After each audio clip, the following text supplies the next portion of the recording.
abandoned dome. I'm gonna get up on the stage. Good evening, ladies and gentlemen. This is Jack Douglas. With Monty again, he just came from Utah. Mountain range in Arizona, which Hey, guys, let's see if they connect. the owners of this I got eyes in the back of my head.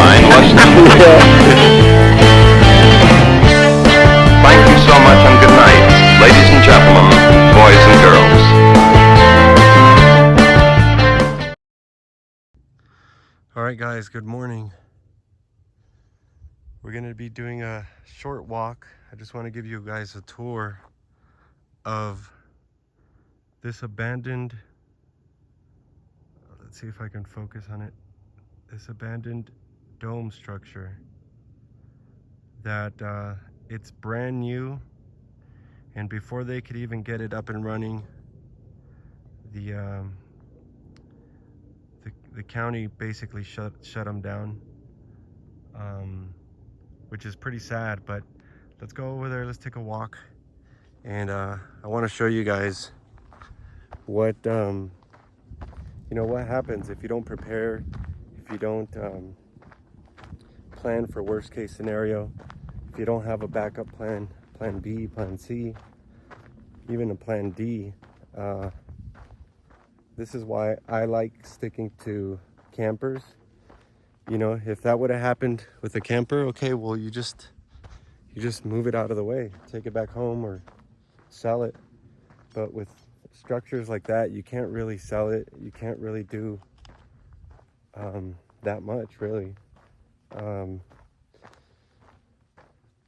So if you guys are planning an off-grid venture, just keep that in mind. What if it doesn't work out? What if I don't like it? What if I didn't follow the rules and I get shut down? Just have a backup plan for every scenario. In my case, I thought, okay, they're campers, I could always move them. But even then, you still need another type of backup plan. So I also thought about it. Well, I would still like to live off the grid. Even if I bring the camper and it stays out here and I have no way of moving it, I wouldn't mind just having a place to, escape for the weekend, bring a girlfriend or whatever. So it's always good to have backup plans. So we're just walking. This dirt road's gonna end, and eventually it's just we're gonna have to trek through nature. These prairie dogs, they just started invading the whole property, and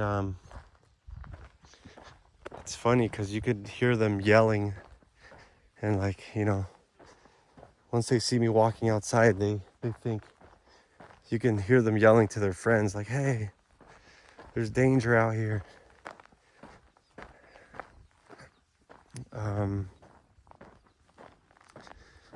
But yeah, you just also keep in mind we're out in nature, so there's snakes out here. It seems like something that's common sense, but in the past, when we had Airbnb guests, you'd be surprised the people they would take their dogs out for a walk.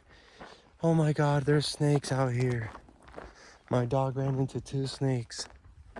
It's like, well, yeah. What do you think, lady? But we have seen coyotes, even deer just run through this field right here. So we're gonna start walking through just the raw bush in just a minute, and you got to be really careful because sometimes you can't really see the snake. But I've run into a few of them out here already, and I could kind of spot them out. They're not real. The ones out here aren't too big, at least the ones that I've seen. They've all been kind of small to medium size. So let's go check this place out. We're getting a little closer now.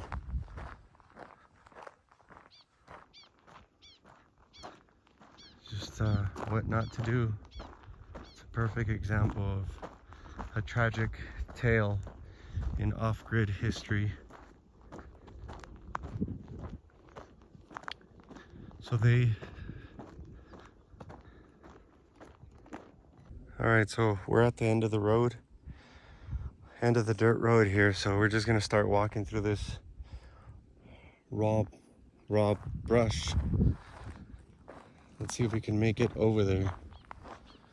I'm gonna pick like the least bushiest area, and you just gotta be careful where you step. Every step has to be super calculated. If I had a stick, it would probably help, so you can kind of navigate with it. But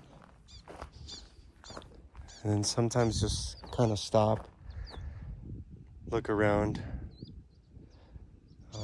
The rattlesnakes out here, they'll warn you also. They'll warn you if you're about to step on them. They'll rattle. So, but just in case they don't see me or I don't see them, you gotta take a quick pause.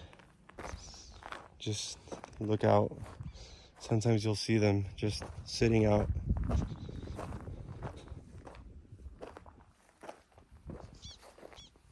All right, so it's looking a lot closer now. I hope it doesn't take too long. I was getting kind of lazy to walk over here, but I wanted to show you guys because it's a good example. This guy probably dumped at least 15 grand. Actually, no, this has to be like 25 grand. Because they built 2 stages, 2 huge wooden platforms. And just the domes are like 8 grand. Oh shoot, this is a big, huge den.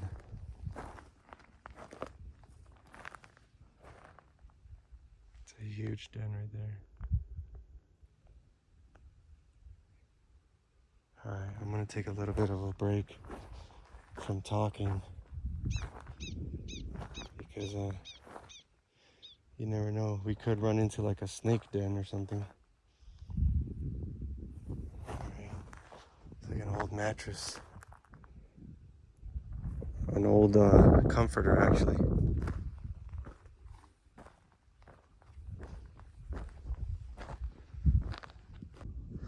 So we're getting a lot closer to the dome. A lot closer to the dome. Gotta be careful where you step.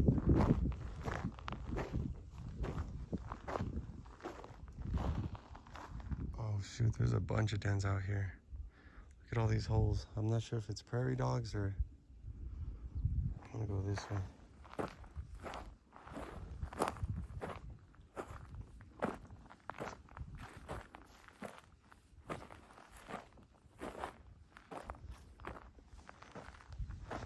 But you can tell we're getting a lot closer to it.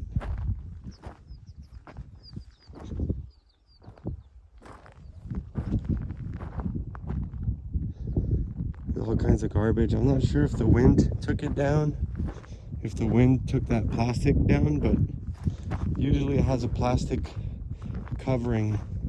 I'm sure you guys have seen these, but I don't know what happened to this. There's some sheet metal over there. And they hired a bunch of crews to come out here. I saw them 2 or 3 times. A bunch of guys came out here to build the deck. They built two huge platform decks. And that's the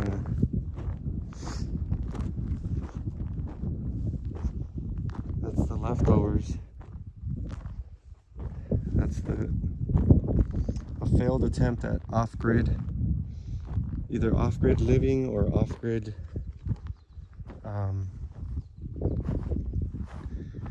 Airbnb. But yeah, this thing is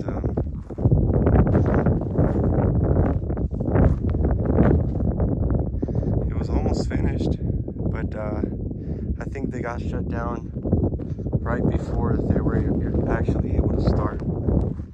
So you can see the scrap of garbage here. I think they probably tore it down. Yeah, it looks like they cut it out. They cut the whole plastic out because the county probably told them that that's the biggest problem, is that canvas. They don't want it ripping and just flying all over nature. But yeah, this is it's an abandoned dome. I'm gonna get up on this deck here so we can avoid the snakes.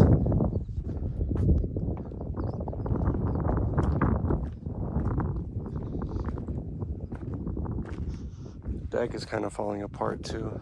Kind of seems weak. You got your, they had all the equipment for it, but for some reason it just,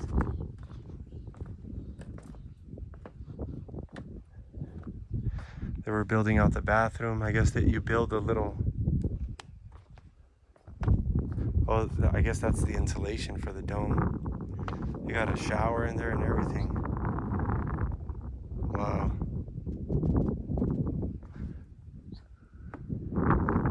It's just an example, everybody, at a failed attempt. It's pretty sturdy. You know, looks like it wasn't too hard to put together, but right now it's just gone. Out in the middle of nowhere. A brand new $25,000 investment. Just thrown in the garbage.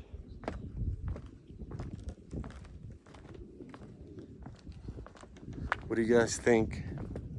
Maybe this will scare you out of, you know, taking the plunge into off-grid living. Maybe you might have learned from this, and now you're starting to think about backup strategies, backup plans. Like I said, this guy could have, I mean, he could have just, I guess you couldn't keep it here, but you can turn it into something else. I mean, you can turn it into like maybe like just a picnic area or like a video shoot location. Just have it generate some kind of income, you know, don't let it just sit there, or at least advertise it, you know, give it away for free in exchange for helping you clean up the place. But it's sad just to see it abandoned here, just like that. We're walking over to the second platform over here. So I guess they were gonna build 2 of them on this property, but yeah, so I'm not gonna walk around. You can tell some of these boards are just ready to snap. It's only been here for like a year, less than a year, I think. Like I said, I saw them building it.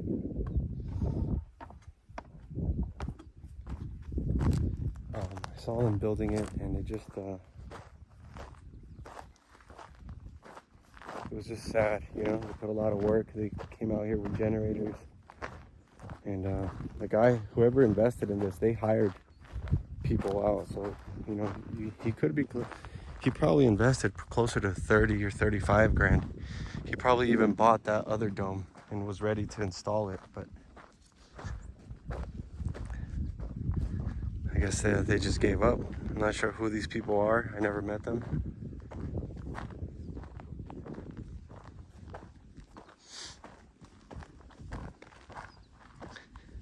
But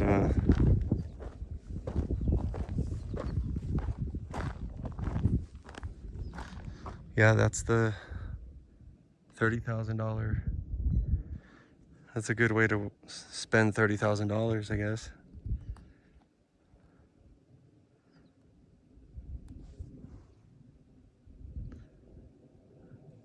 So that's just an example of how not to invest 30 grand. Do it right, people. Do your homework. It's a good thing you guys are watching these videos. I'm showing you, I mean, I've probably saved one of you guys 30 grand already just by showing you this example of what not to do.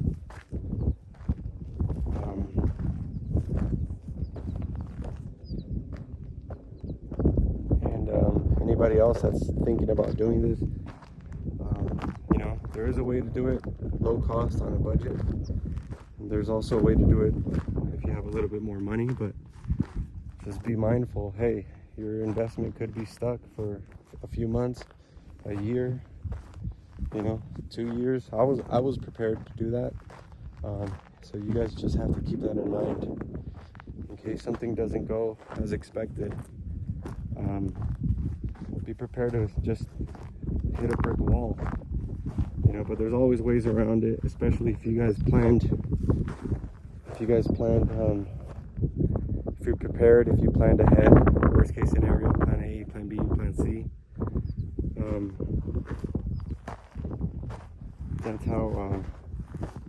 That's how to avoid these mishaps, these mistakes. Just gotta watch out where you're walking.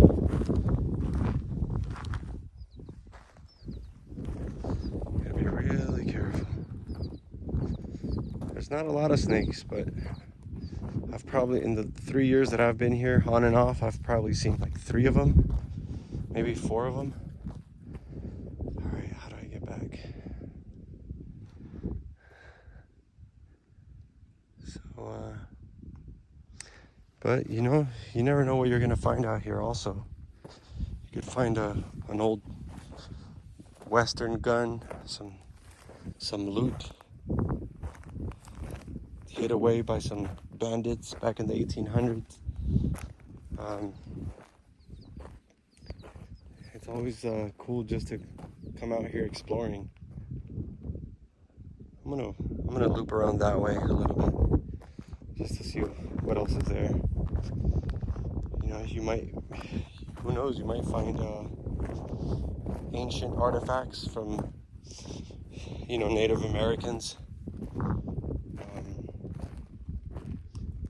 I haven't seen anything like that out here, so I'm gonna keep walking, but if I do find something, I'll let you guys know. And I just wanted to show you guys that dome. All right, guys, thanks. Subscribe. I'm out here trekking through snake-infested territory just so you guys don't have to. If I find anything, I'll make sure I keep recording. All right, bye.